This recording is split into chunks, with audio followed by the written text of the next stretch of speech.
We will get started with an opening prayer by Emma Somia Kwao, who is the head of sales, actually, of the sales team. So Emma, if I can ask you to just start us off with an opening prayer, then I'll come back.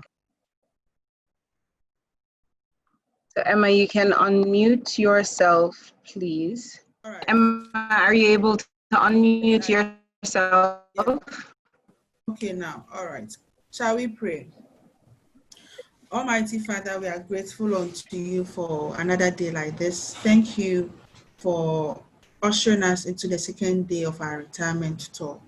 We pray that be our chairman and take lead over our meeting. May it be of a success. So at the end, we shall join hands to say thank you. This and many we've asked you, Christ, our Lord. Amen. Amen. Amen. Thank you, Emma. Okay, so today we have a number of things that are on the schedule. Just to let you know, we'll have a few opening remarks from our CEO, Kojo Addae-Mensah, and then that will be followed by a representative from SSNIT who will also take us through some of the things that we need to know about preparing for retirement. And then we have a special guest who will share his experience in preparing for retirement and also share a few tips. In between, we will have some giveaways for those who are online. So ranging from airtime to gift vouchers, all the way up to 150 CDs. So stay tuned for that as well.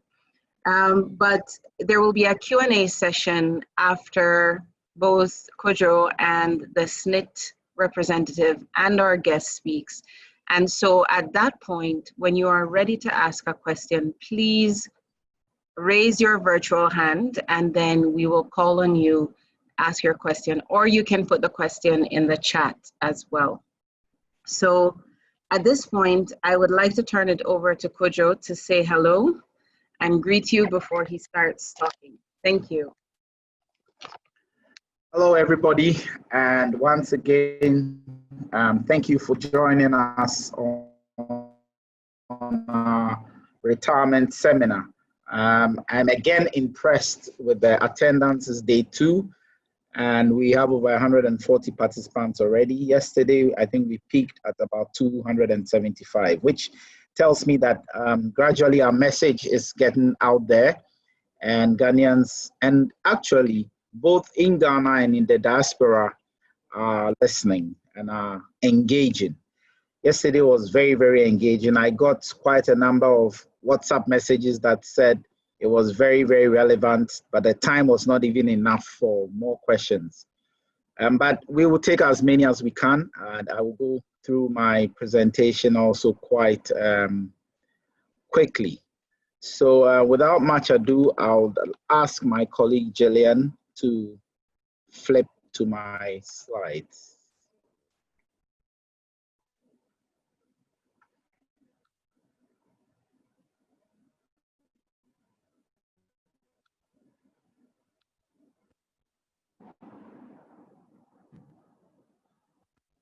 Okay, I hope you can all see my slides. If you can't, please let us know, but I want to believe that everybody can see the slides. So we've all known, we've been doing these retirement seminars for at least 5 years now. And anytime we go out to do these seminars, we get to realize how much Ghanaians really are not prepared for retirement, and it drives us and inspires us to do more of what it is we are doing. And also go out there and educate your friends, family, and loved ones on the need to know your retirement number. So this year, our theme is, do you know your retirement number? And by that, what do we mean? We really mean to let you know what number it is that you need to invest regularly to retire the way you want to retire. But bottom line is everybody would like to retire comfortably. So that's the purpose for which we are here today. And of course, you'll also get to know about the SSNIT Tier 1 pension scheme and the other tiers which we will be talking about. So the question is, do you really know your retirement number? At the end of the session or during the Q&A, we will take you through how to calculate and what it is that you want to achieve or you want to do. So yesterday was interesting, and we conducted some poll of sorts and got to know what numbers people were expecting to retire with. But as we go along, you know that getting the number in your head is one thing, and doing what is right and planning towards this is also another thing. So up next, you know, traditionally, which some people still think that their children or their children are their retirement investment. And a lot of the time you hear, as for me, my children will come and look after me. Yeah, I mean, back in the day, you would see the average Ghanaian family was a family of 4 children and 2 parents. So 6, sometimes 5, sometimes 6 with 2 parents, 8.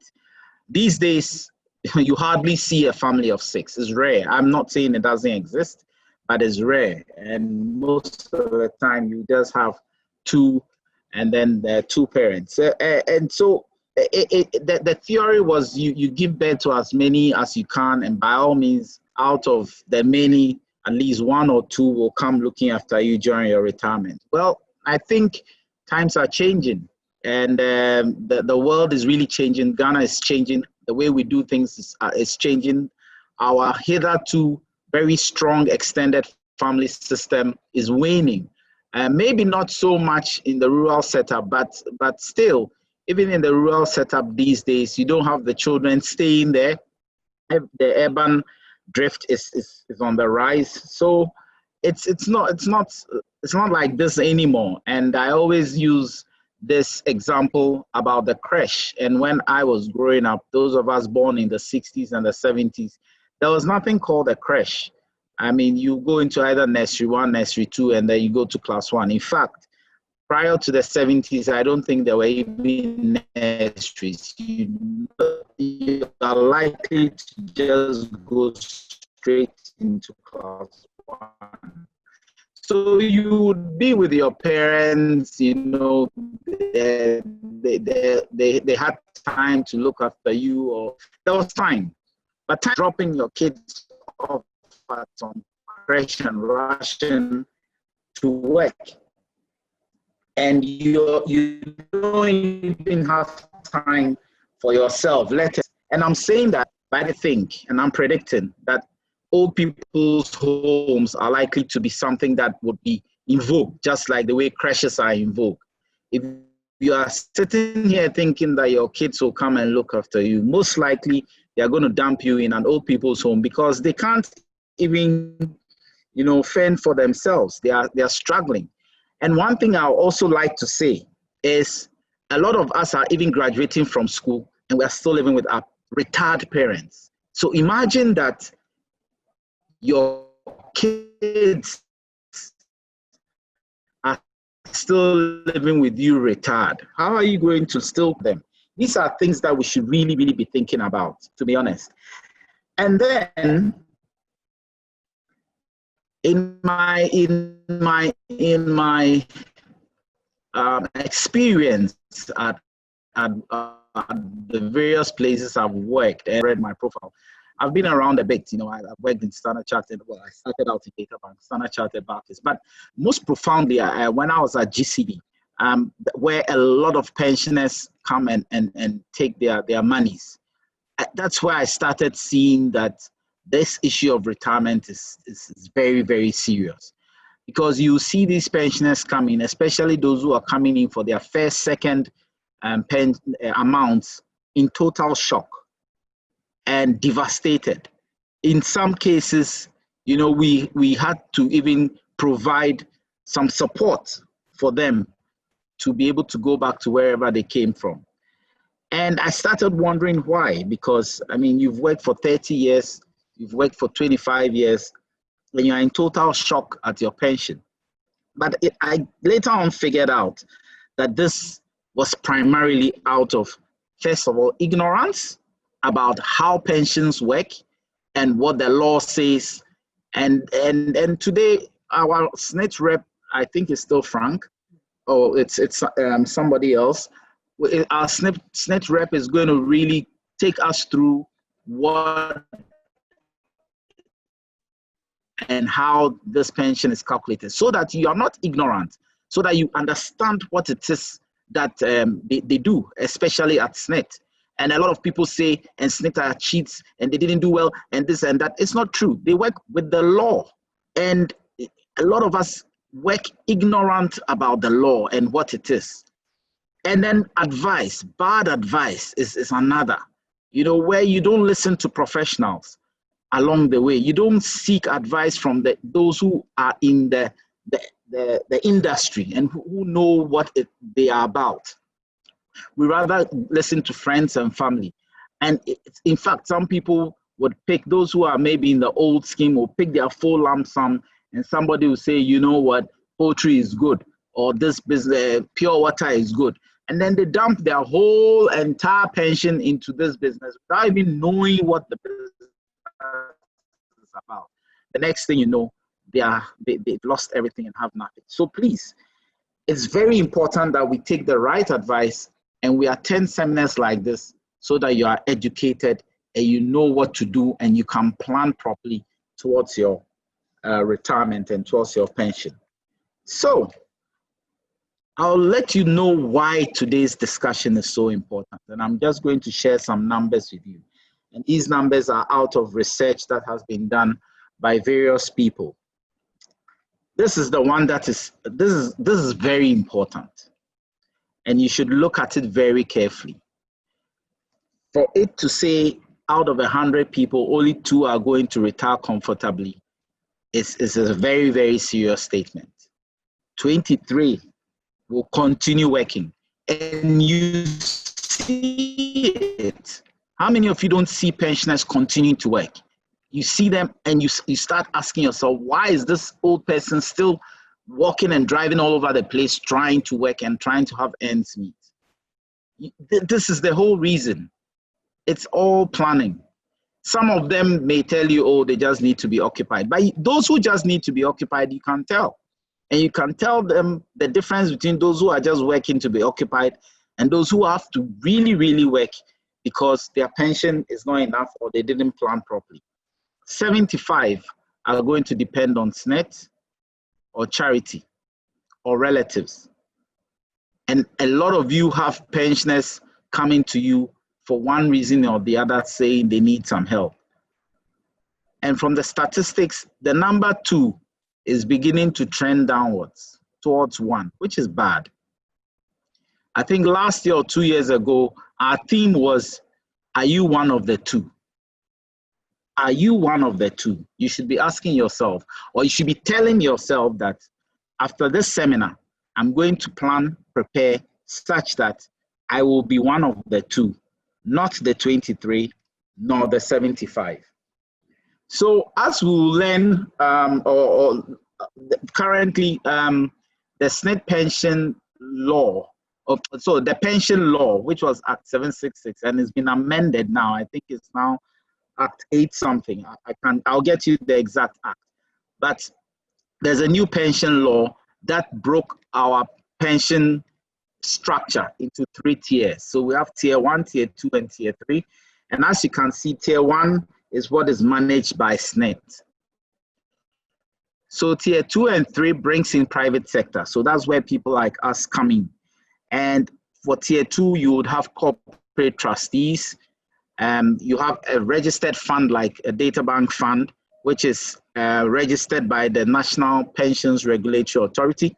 And you can see the percentages that you contribute. So primarily, these are for formal workers. I mean, those of us who are in the formal sector receiving monthly payments from our employers. And you can see the percentages there. For tier 1 SSNIT, which you get more details in, the contribution is 13.5 of your basic, out of which I think 2.5 keep telling people that they don't see why you shouldn't register for the health insurance. You are paying for it already, so please register. And whether your firm pays all your medicals for you or not, it's still important that you go and register because you are paying for it anyway. Then there's the tier 3, which is currently not statutory per se, it's not obligatory, but it has tax benefits. So if you are in the formal sector and you have a head of HR or head of finance and you don't have tier 3 in your firm, I'm asking you to go and question them why they haven't registered you under tier 3 so that you can also contribute. And over there, you can contribute up to, if you are in the formal sector, up to 16.5%. And different companies split it different ways. Some split it down the middle. Some have the employer paying more. Some have the employee paying more. So it varies. And then if you are in the informal sector, you can actually go all the way up to 35% of your income. And I'm going to reiterate for the informal sector because a lot of us in the informal sector think we can work till the last day we die. And I keep saying that, yeah, that is a desired thing, could be what you want. And we see it happen. People can work till they are 80. They just fall ill a couple of days and pop off. But we also see people who are in the informal sector, self-employed, and unfortunately, one thing or the other hits them in their 50s. And then suddenly they are unable to work for the rest of their lives. And now we are living longer and longer because technology and medicine is allowing us to live longer. Imagine living 30 years, you are self-employed, you are in the informal sector, or security or pension. And that for us is a very, very serious matter that we see all the time. So there are 3 tiers. SSNIT will talk more about tier 1. And if you have any questions on tiers 2 and 3, we'll be glad to answer them for you. Now, take a look at this slide very carefully. But this is a SSNIT statistic. Take a look at it very carefully. The average pension that was paid as of June 2020 was 957. Now, look at the highest figure. The highest figure is 118,871. As for the lowest figure, it's been the same, November 2019, December 2018, 312. And that one is even topped up by the government. So the actual lowest pension is below this figure, but the government tops it up to this minimum. In December 2018, the highest was 51,269. So between December 2018 and June 2020, the highest has more than doubled. Yet, look at the average. The average has just moved from 739 through 841 to only 957, which means a lot of us are on the low side. Our tier 1 is not going to be good enough. Our tier 1 is definitely not good enough, and we need to get something else. A tier 2, a tier 3, or even your own personal plan that you can seek out a professional fund manager to help you out. Now, SSNIT will be telling us about the new act which caps, as at 2020, it caps the highest average salary to 25,000, which means that if your pension right is up to 60%, ladies and gentlemen, under the new act, the highest pension that will be paid out will be 15,000 cedis. This 100,000 plus will be no more. And I think from yesterday's session, we even found out that the highest payments are actually not even in the formal sector, but there are informal people who are actually contributing to SSNIT.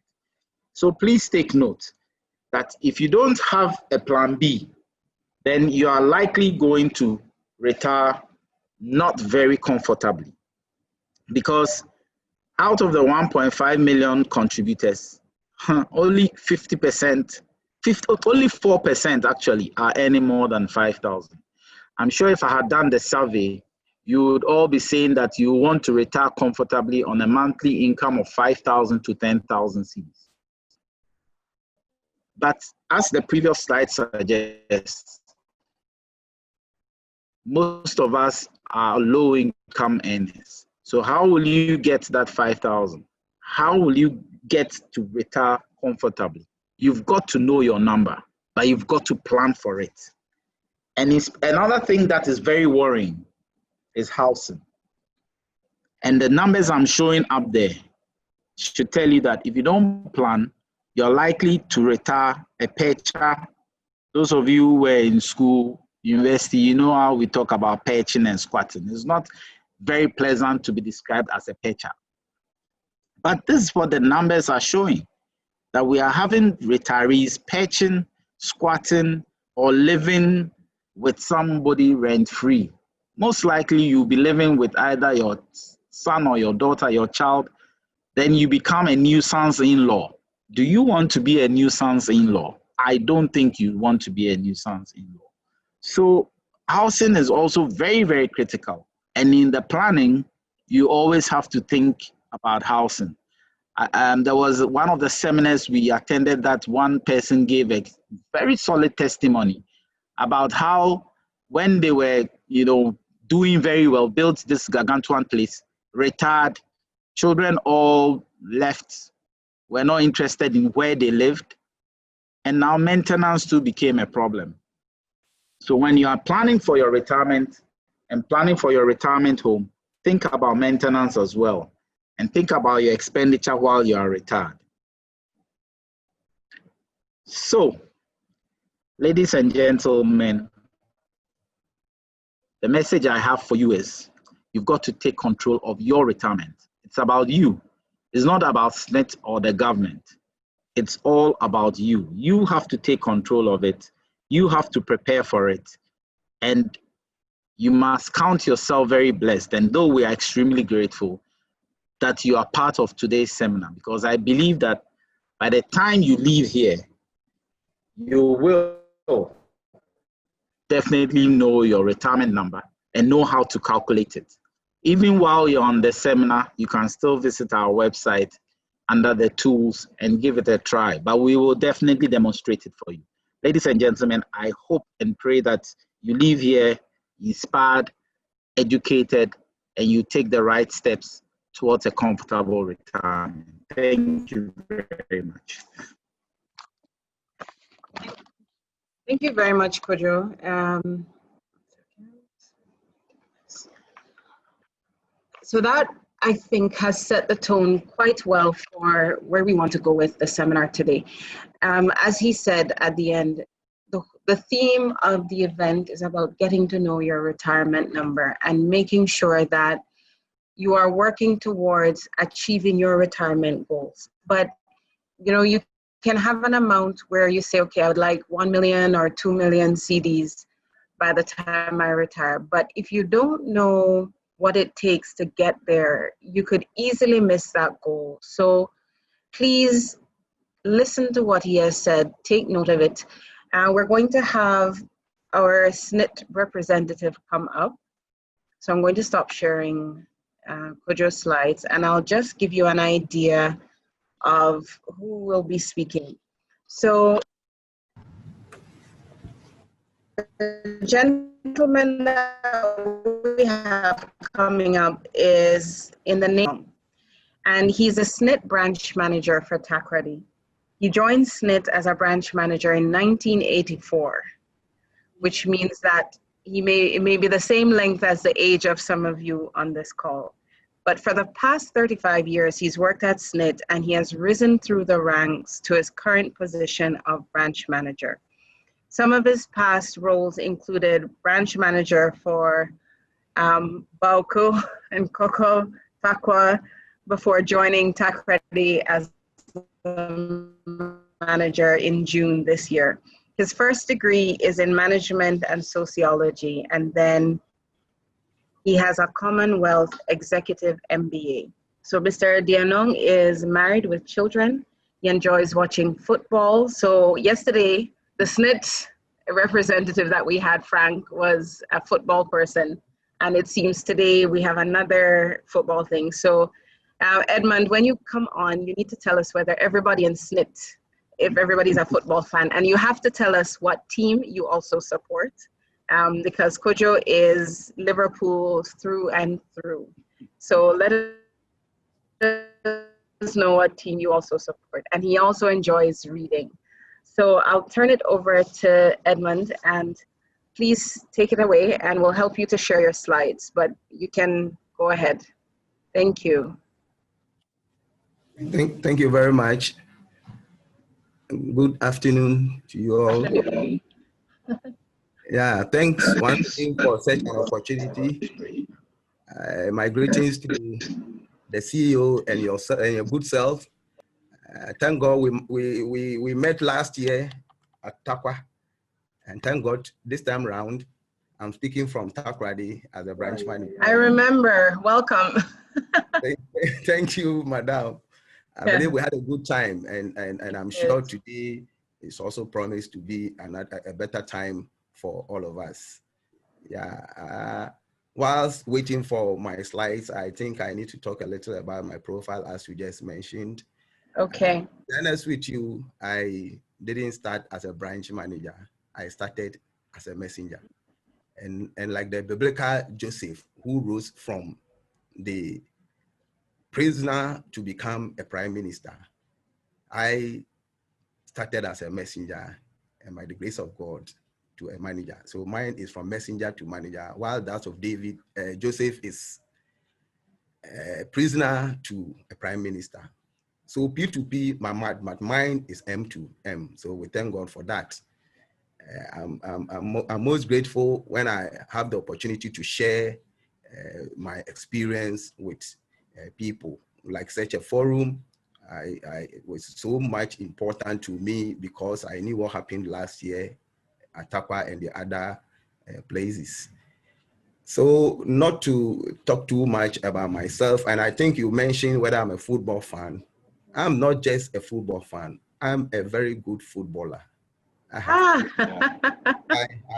even now, if they give me the opportunity, I will just outperform Zero and Messi. But then age is catching up with me. There's nothing that you can do with that.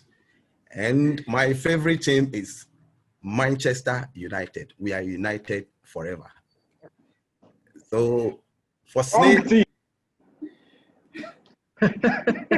for SSNIT, almost all the guys are football fans. So when it's time for European Champions League, EPL, La Liga, and the rest, Charlie, it's not easy at the office. Especially when my area manager's team lost. It was so sad at the office that we couldn't even go to say hi to our man. Yeah, so like I said, if you look at where I started from day one, I started planning for my retirement. And that is what we advise each and everyone to do. That from the very day you start, you have to start preparing for your retirement. And since SSNIT or pension happens to be one of the investments that you have to make, and of course, a long-term investment, and that is most important. Ghanaians normally like short-term investment. To be honest with you, if you have only short-term investment, in the near future, you will find yourself, excuse me, in the streets, just as we find some people, old men in the street begging for alms. But we can easily avoid that. Because I knew from day one that at the end of the day, of which I will share and do some example as to how you can calculate your own pension. The formula is just simple, that taking the average of your 3 base year salary, and then you multiply it by your pension right, and then you multiply it by the age reduction factor, and that gives you your annual pension. Then you just divide it by 12, and that will give you your monthly pension. I'm happy CEO has done a lot on my behalf. The rates for contribution and the rest, he's done justice to them. Now, CEO, maybe we need to poach you a little bit to SSNIT so that you can do those intro also for us. It's very good. So you made my work so simple, so I don't need to go through a lot of the slides, because you've mentioned the tier 1 and you mentioned the tier 2 and you mentioned the tier 3. But just as you rightly said, tier 1 is for SSNIT, and that is exactly what I want to talk about. And since now we are operating with 2 laws, since the first law, which is the PNDC law 247, has phased out, maybe I will concentrate on the Act 766, which is the new law which took over. But for you to know the difference between PNDC law 247 and then the Act 766, is just to know the year that you were born. If you were born in 1960 downward, 1960, 1950. Edmund, let me know which slide to share. So the slides you share from 15, but I'm just summarizing 1 to 14. So you will share from 15. Okay. Where we say, how do I qualify for old age pension? You need to know how you qualify. You see, these percentages that we are talking about, CEO had done justice to them. And these are some of our investments that you are having a look at. But like I said, you can move on to the page 15. And that is where you know how you qualify for the old age pension. So in our case, tier 1 is our baby. And tier 1, that is where we have the 13.5% out of your 18.5%. 5% goes to the tier 2, and then the 13.5 to SSNIT. And out of the 13.5,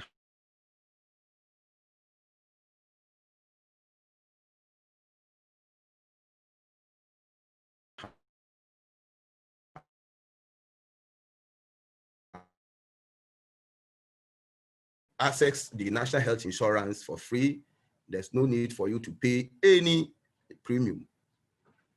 So that one is the immediate benefit when you joined the scheme.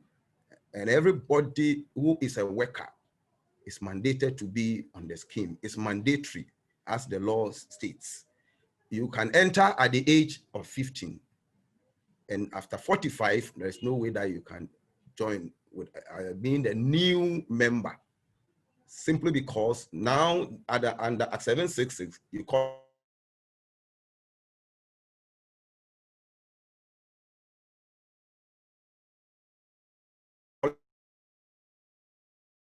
so when you join after 45, the compulsory retirement age being 60, you will not be able to qualify for the pension. And of course, all your 18.5% will have to be paid to your tier 2 scheme. And so that is how come we have that age limit. You enter at the age of 15, the maximum age 45, new person, there's no way that you can enter. You may not qualify for the SSNIT pension scheme. So since most of the things have been done, I want to quickly zoom into the question that people normally ask. How do I qualify for old age pension? Basically, we have 5 different types of benefits that you can get from SSNIT. Number 1, we talk about the old age pension. Number 2, we talk about the invalidity pension. Then number 3, we talk about the old age lump sum benefits. Then we also talk about the immigration benefits. So we want to talk more about the pension. For pension, it simply means the monthly salary that you receive from SSNIT when you are on retirement and you are due for your benefits.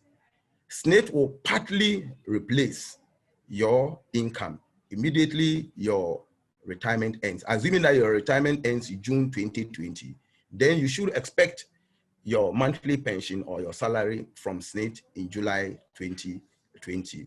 So SSNIT will partly, the word partly simply makes you to understand that you are not going to receive the same salary as you exit your normal employment.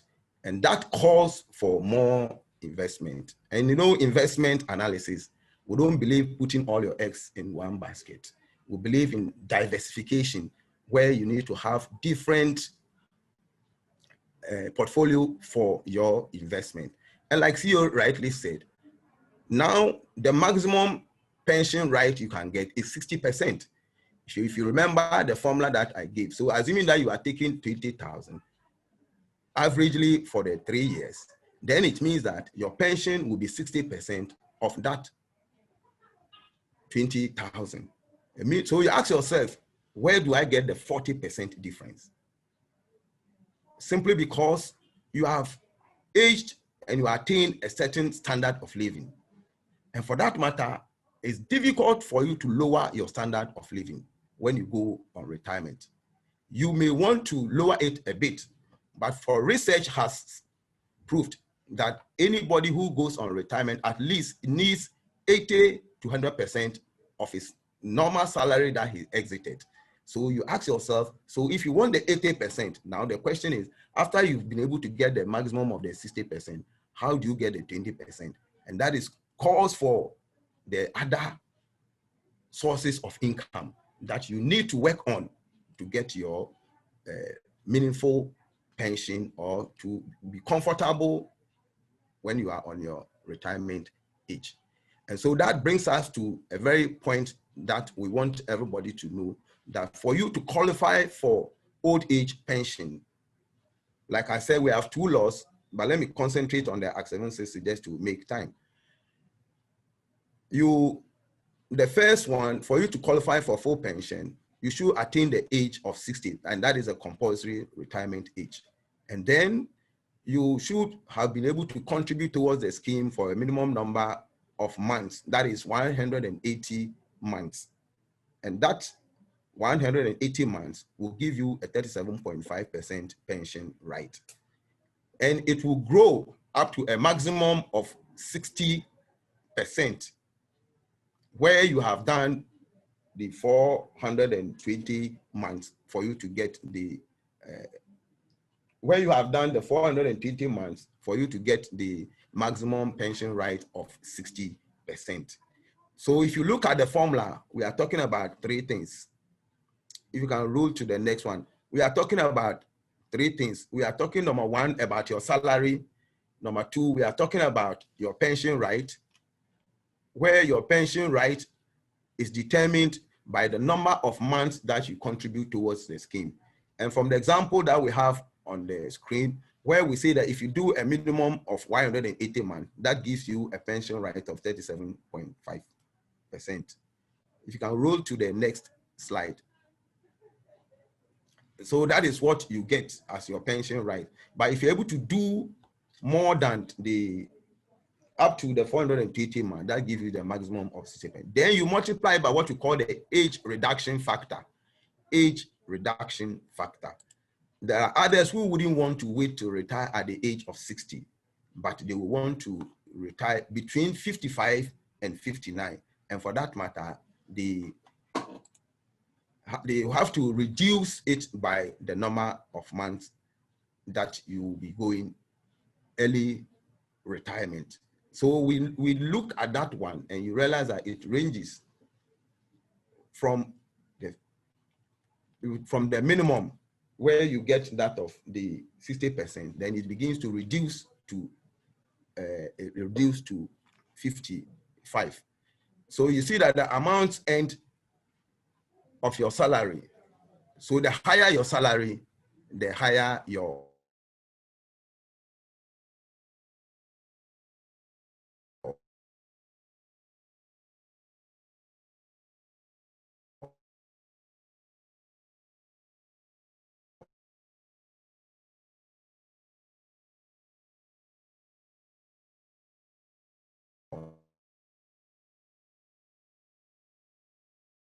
and 59.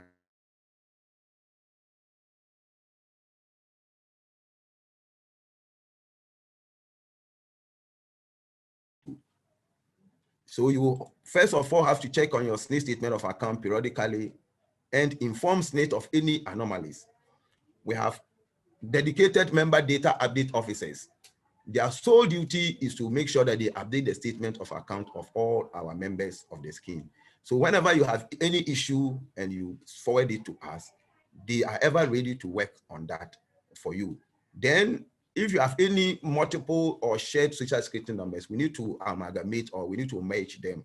So you let us also have it. Then you ensure that you settle any student's loan. In case you have any student loan unpaid, you make sure you get in touch with whoever that you guaranteed for to quickly do that, or else at the end of the computation, it will be deducted from your benefits. Now with the new system that we are using, if you are not biometrically registered, you cannot process your benefits. So there's a need for each and every one to re-enroll biometrically, those with the old numbers already, and then the new ones have to contact us, and then we are able to do that for you. Establishment, which has huge numbers, can invite us. We have a mobile biometric unit, and then we'll be there, and then we'll be gladly do the registration for them. Then you make sure you provide us with the accurate information of your employment history. Some have worked with about 2, 3, or 4 establishments before going on retirement. We need to get that history, and we need to know all the contributions that you made within that period. And then finally, if for the last 5 years, you've not changed your beneficiaries, you need to, first of all, change your beneficiaries before we finally start the processing of your benefits, which is very, very key. Without that, the system cannot continue with the computation of that. So if you are listening to me and for all this while, you've not changed your beneficiary or you've not updated your beneficiary, please, the door is open and you can quickly do that so that we can continue with the processing of your claim. So that is what you must do before your retirement is due. So the next question we want to ask ourselves is that, how can I get my pension? And for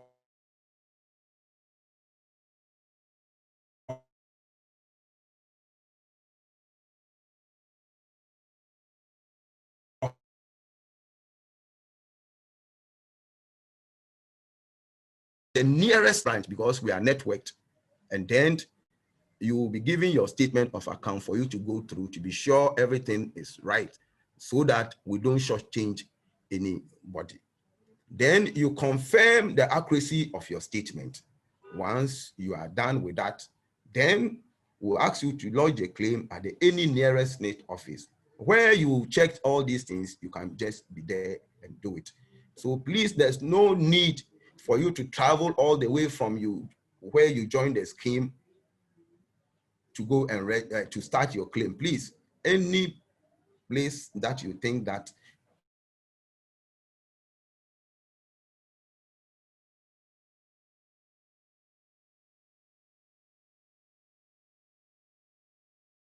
end of the computation will pay the pension straight into your account. Then the first benefit will be paid within 30 days after application where possible, where you are able to, and for now, SSNIT is able to do it even less than 30 days. A lot of people have attested to that, where we are able to even do it for 15 days, 16 days, and then the 20 days. So it means that you will even receive your salary earlier. And for those who are pensioners who might be around and be listening to us, can attest to the fact that they normally receive their pensions the 3rd Thursday of every month. So meaning that they don't have to wait till the end of the month before they receive their pension. So now we come back to the very main point, which is, how is my pension calculated? How is my pension calculated? And over here, we have 3 major parameters that you need to look at. Like I said earlier on, you take the average of your 3 best years salary. And it's easy to get in the sense that any statement that you pick from SSNIT, your average 3 best years salary will be on the statement. It will be on the statement for you to see, so that you can just divide it by 3 and that will give you the average. Then you multiply it by your pension right, as we discussed earlier, which is determined by the number of months that you contribute. Then you multiply it by an age reduction factor, assuming that you want to retire 55 years. And that is where your retirement, your benefits will be reduced by that age. So we can move further, and then we use some figures to just give you. So if you look at the determination of your pension right, as we said, we have like I said, I'll concentrate on the Act 766. You do 180 months, and that gives you the 420 months. And the maximum is the 420. So the 180 months will give you the 37.5% as your pension right, but 60% will be the maximum for it. So if you're able to do 420 months, then you get the 60% as your pension right. So if you look at the formula, the average of your 3 best years salary times your pension right, then times the age reduction factor. So you can do a small calculation where we have year 1 plus year 2 plus year 3. You divide it by 3. You multiply it by your pension right, and then you multiply it by the age reduction factor. So let's move forward and take a simple figures, move further. So that we take to, let's move to, I think, page. So you go to page 24. The one controlling the slides, you move to page 24. So you determine the pension right under the PNDC law 247. Can you go to 25? Then we see the scenario. So the scenario,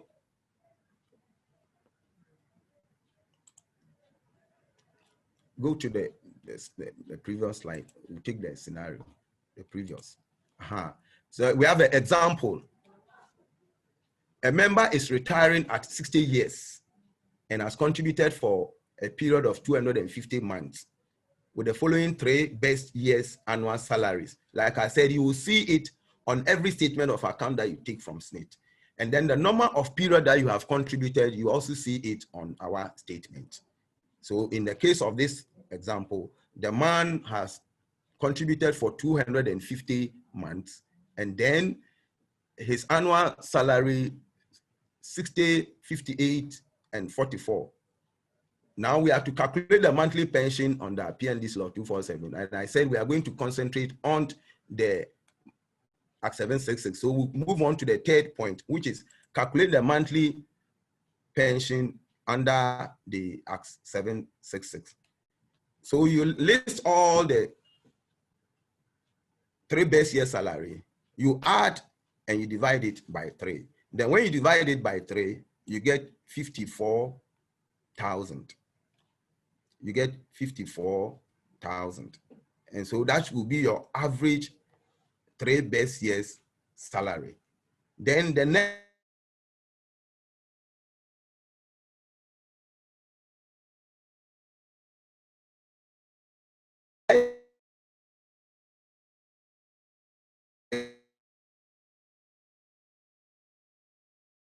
six. So we'll multiply it by his pension right, and then the early reduction factor. So we have his annual pension to be 54,000. No, this 50, we multiply it by the 51.25. That is his pension right. Then we multiply it by 1. 1 in the sense that the man attained the age of 60. So if the man had retired at the age of 60, then the pension, the reduction factor would have been less, and let's say it would have been 0.83%. I hope that is clear. And so this is the simplest way of computing your pension. Now, for today's lesson, our major issue has to do with how to prepare for retirement. How to prepare for retirement, which is very, very important. The number one thing I need to share just about 3 or 5 of them, not all of them for time's sake. In case we have enough time, then I may come in. You need to decide, number one, when to retire. When to retire in the sense that you are taking into consideration age reduction factor. If you want to get the full pension at the age of 60, then you need to wait for you to get the age of 60. Then number 2, you need to look at your 3 best years salary.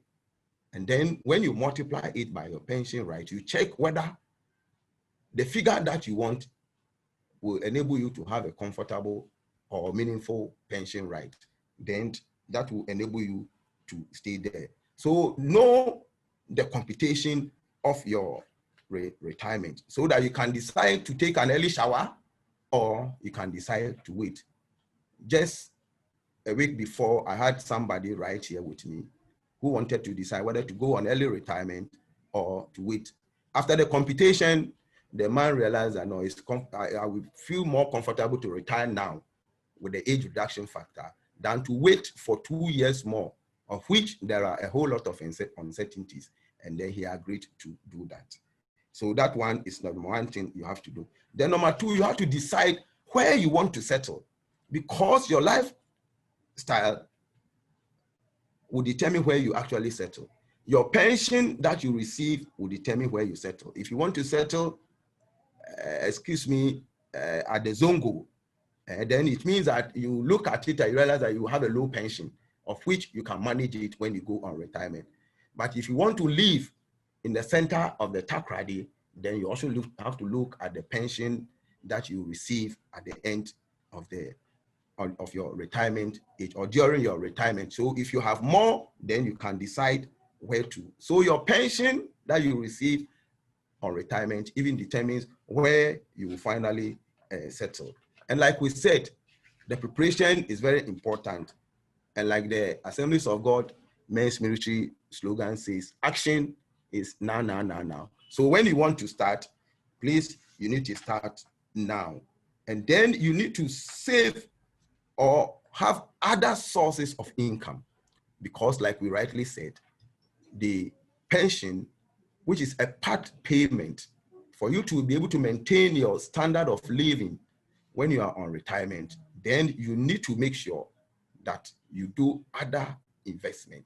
And that is where the tier 2, the tier 3, and others comes into supplement whatever pensions that you receive from SSNIT. So the alternative income is also very, very important. And like we said, it is also important to know your retirement benefits.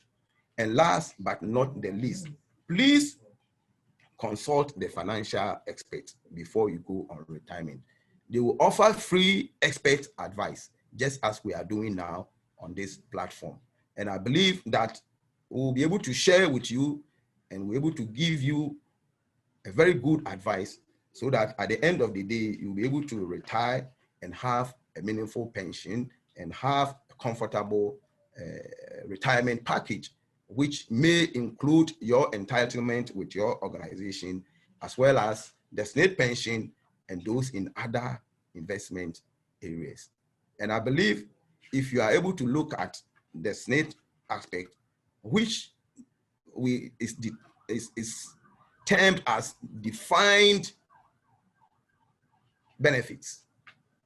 Defined benefits in the sense that the benefit that you are going to receive at the end of your retirement is categorically stipulated in the law, which says that the average of your 3 best years salary times your pension right times any reduction factor.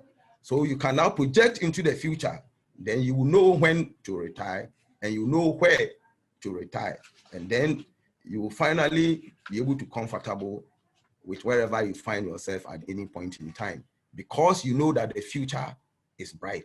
But if you don't know all these and you don't consult the financial experts for them to do this kind of computations and give you the necessary projections, you may not be able to decide for the future. In fact, preparing for retirement is very, very challenging. But when you meet the experts, as we have on this platform, at the end of the day, you are good to go on your retirement, and your confidence level will be on the higher side when you are preparing for your retirement. So please, I would like to bring my submission to an end, and by ending with that, please, before you invest, you need to investigate.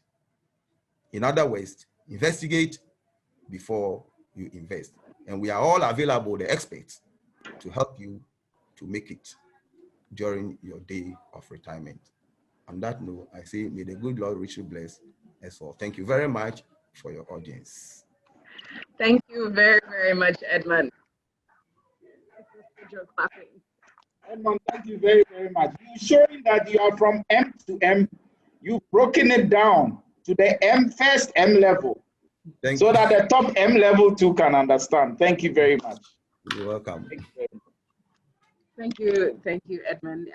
Just to summarize a couple points that you said that I thought were very instructive is that, one, the pension is only a part payment to maintain your standard of living. So you have to, and that's what today's discussion is about. It's about making sure that you take full advantage of your pension that's available, but then also make sure that you have other sources of income for when you retire.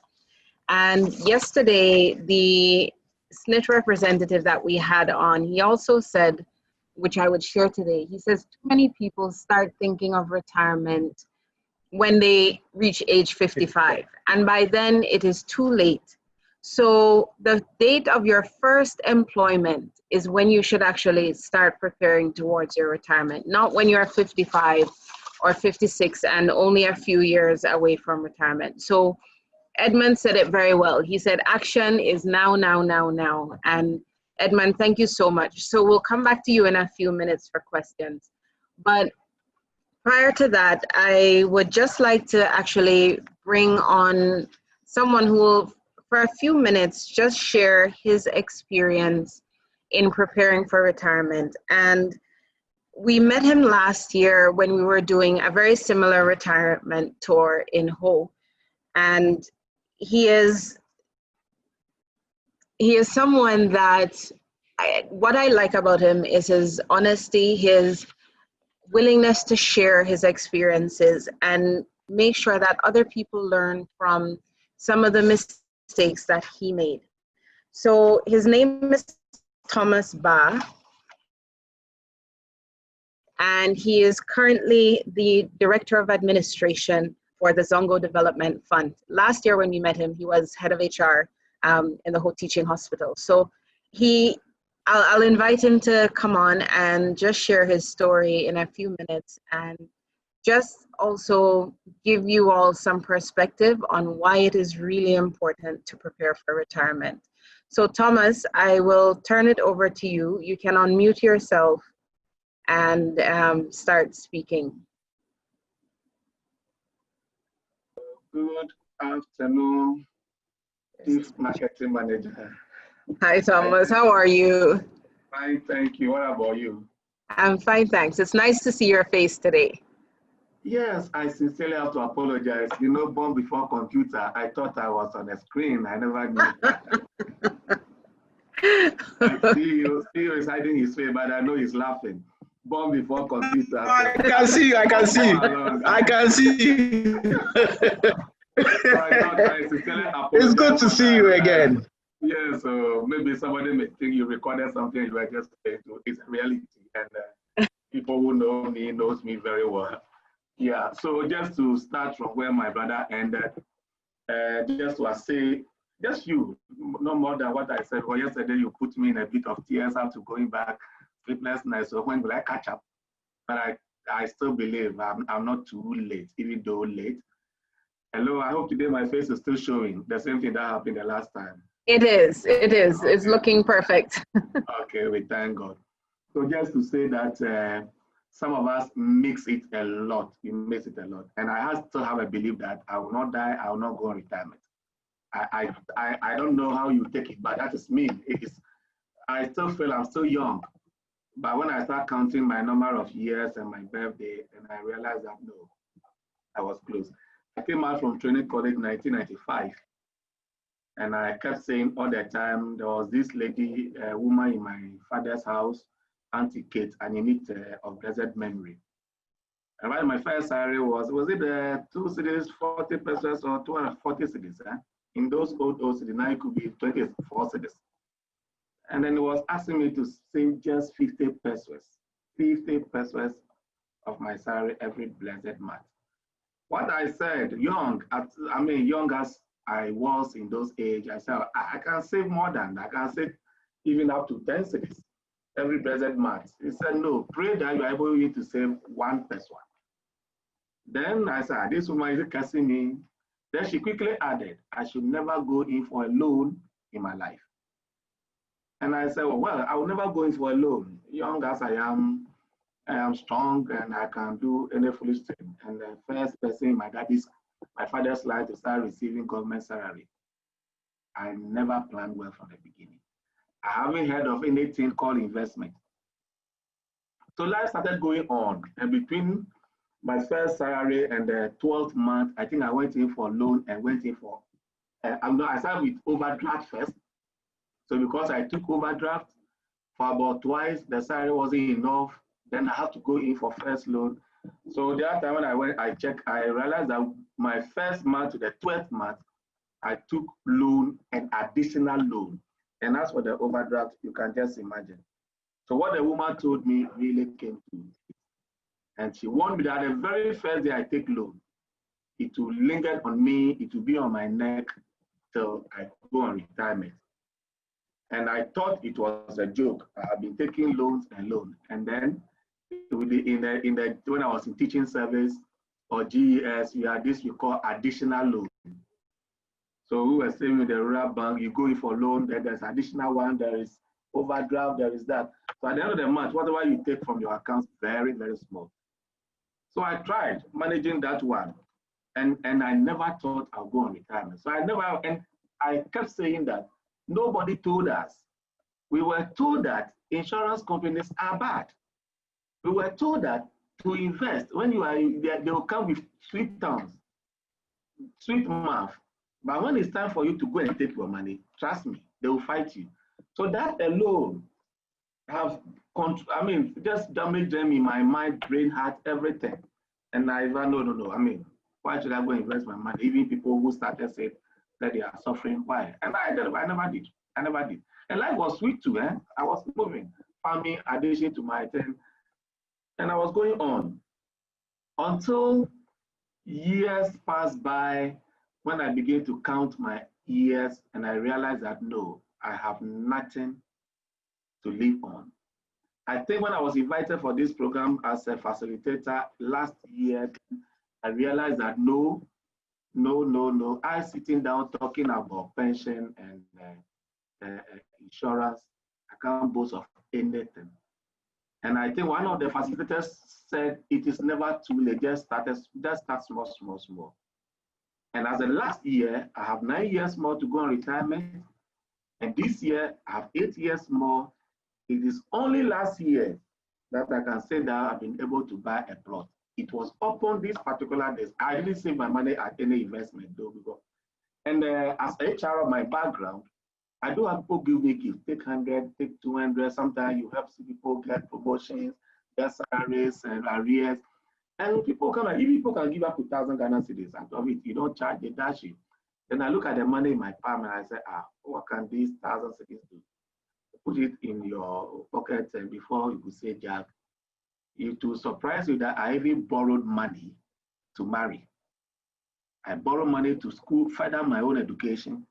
I borrowed money to school my own children. So as for me and borrow, it's nothing. You go to, then came in this financial institution, Israel loan, Bayport. I dealt with Israel loan and Bayport, so I can mention their name because I am one of their clients.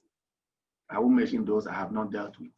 And trust me, every blessed day I have on my pay slip, some of these things. So really, I go to bank and I take small amount, which will not even survive me.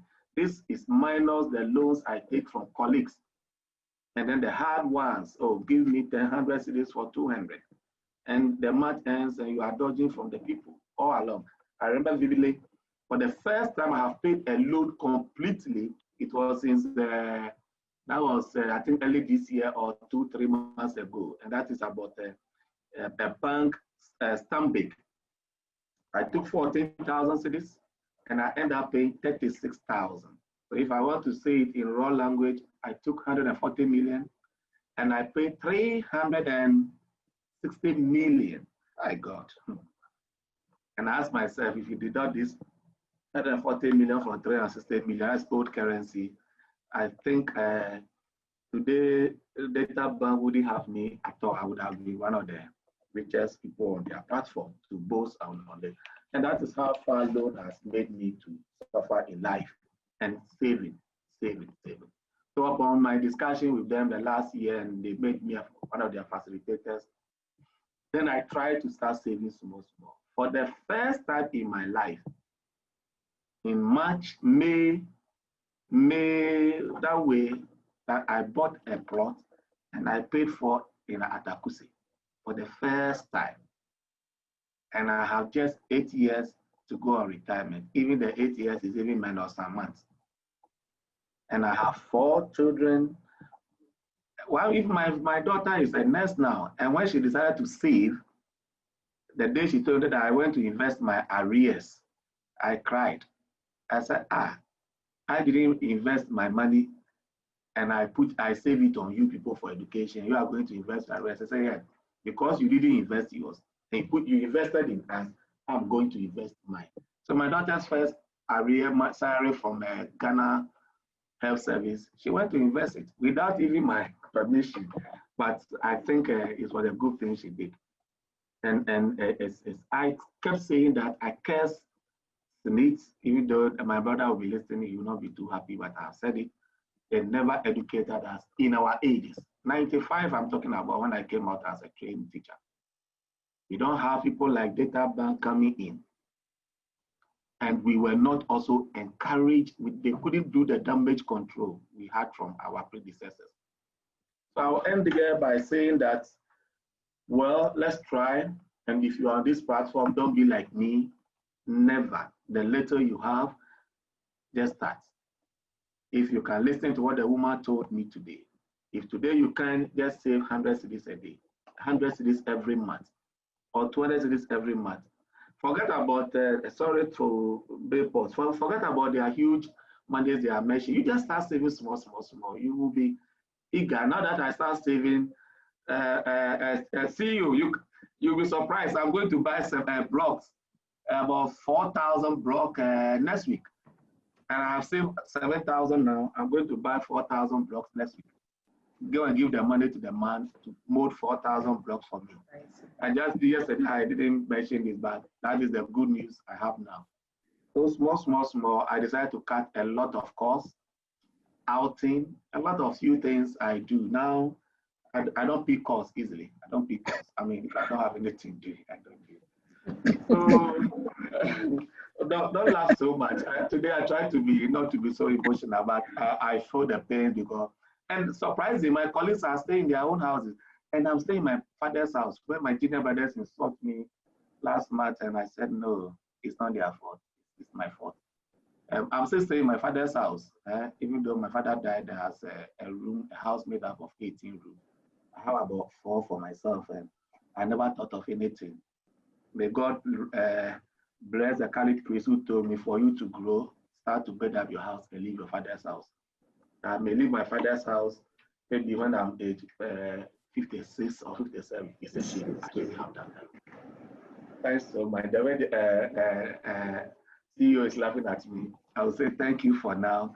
And I hope that my brothers who are listening will try to save, and then don't be like me. I am giving you a life story.